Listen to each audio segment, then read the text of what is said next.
Afro hair is difficult. Afro hair is unmanageable. Afro hair is hard. But is it? Are these truths? Or are these lies used to hide insecurities? Since these statements are things you hear every single time, I couldn't help but wonder, is there still some truth to this? I mean, these lies have become so popular and mainstream that even some non-black people will sometimes look at you in pity, thinking how brave a person must be to have to cope with such difficult hair, all because they are so used to hearing and reading black women complain about it. Is straight, wavy, and loosely curled hair easier and more manageable than Afro kinky hair? Is our hair a curse? Or are we just lazy and obsessed with Eurocentric beauty? When you think of one perk many people like mentioning when it comes to Afro hair is that we don't have to wash it as often, and well, it's true. One reason many people need to wash their hair more regularly is because their hair gets too greasy too quickly. This not being the case for Afro hair is one of the main reasons we do not need to wash our hair multiple days of the week. The greasier your hair naturally gets, the more dirt it can collect. The greasier your hair naturally gets, the more you must wash it for it to stay clean and healthy. There are plenty of people with non-Afro hair that must wash their hair every single day or at least 3 times a week to keep their hair to looking healthy and presentable. That is time, love, and effort for one's hair. Yet many women suffering from Afro hair dysmorphia still believe straighter textures aren't time-consuming or do not need just as much love and care. Just because the routine is different doesn't make it easier or less time-consuming.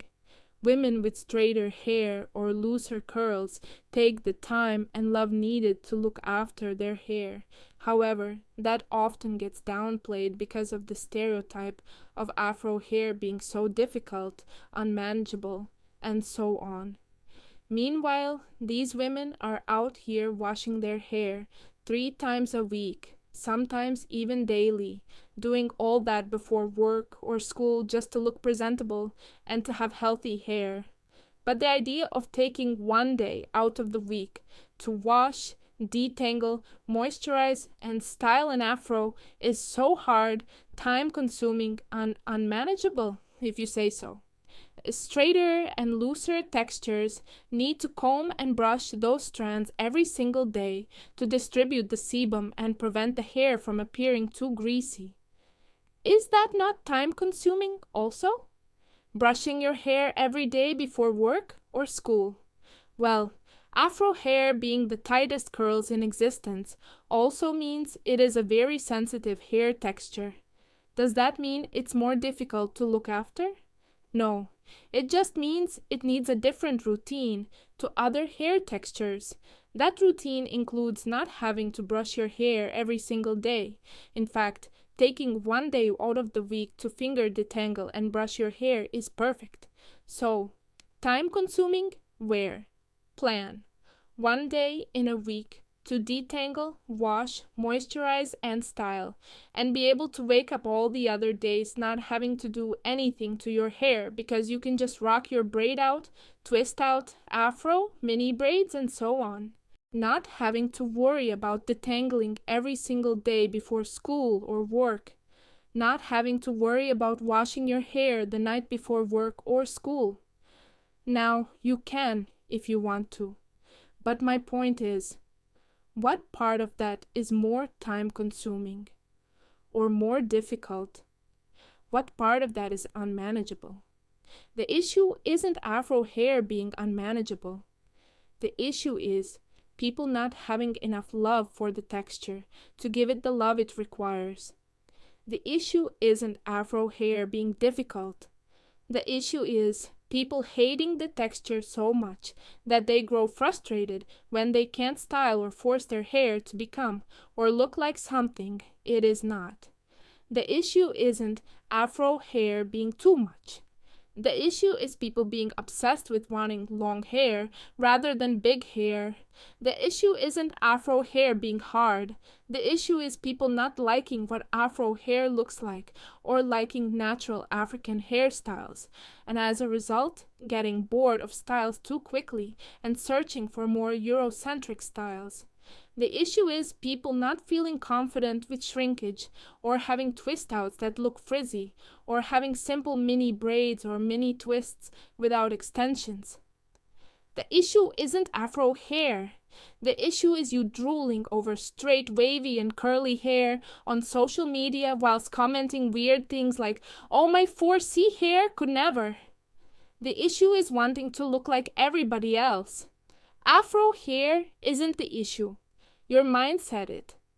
Your mindset has allowed you to not realize that you have spent your whole life learning how to look after straighter and looser textures, and now you don't want to take the time to catch up on learning how to look after your real texture. Oh, and all that is confirmed by the plenty of black women and men that will still proudly say, naturally hair isn't for everybody. The rarity of seeing a black woman rock and embrace her unique and beautiful exotic hair texture is upsetting. Natural hair ain't for everyone, is something still being said in this day and age. Imagine the majority of people growing up to believe that the features they naturally have, features passed on by parents, grandparents, and so on, isn't meant for them. Imagine if years ago black people thought dark skin isn't for everyone just because it was so hard to get a dark foundation shade. Imagine if the solution then was to normalize bleaching instead of normalizing self-love and encouraging the makeup industry to become more inclusive. Why do we obsess over Eurocentric beauty standards only to then complain about being raised in media? Why would people want to represent us accurately if we are too busy trying to change the way we naturally look? I am still amazed at the movie Wicked and its black cast. So many black women on scene, and all of them had either braids or Afro hair. Not to mention Cynthia Erivo demanding they give her braided extensions instead of Indian hair. It's a small step, but beautiful to see.